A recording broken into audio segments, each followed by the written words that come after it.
We at the Scarlet's Vein Care provide free consultation for the simple reason that venous disease is a very commonly undiagnosed or underdiagnosed condition.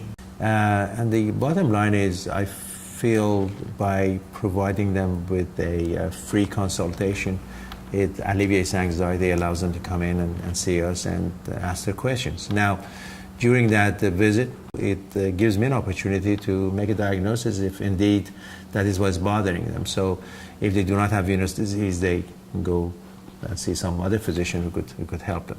And if they do have venous disease and they decide to come back to see us, of course, I'm always very glad to see them.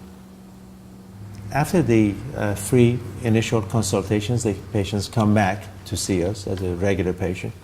Then there's a physical exam and an ultrasound. And the ultrasound is basically utilizing sound waves to look at the patient and see if they have venous insufficiency or not. The beauty of ultrasound is there's no radiation, so there's no danger to the patient. It's not painful. Anybody who's been pregnant or has had a wife who's pregnant or a grandchild, whatever, they know we do ultrasound all the time. And the ultrasound will tell us if indeed they have venous insufficiency or not.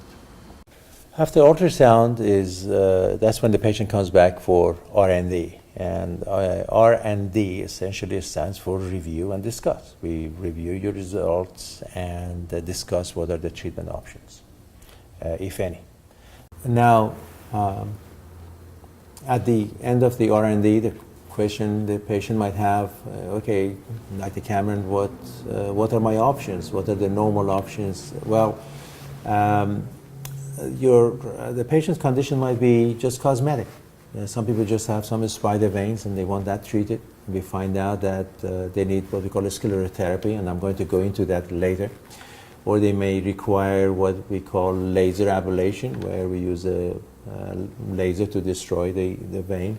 Instead of doing vein stripping, we do that now in the office. It's an amazing way of doing it. Or they may have what we call foam injection, or vein wave, which is basically uses microwave technology to destroy veins. I'm going to discuss each and every one of these procedures in more detail later on.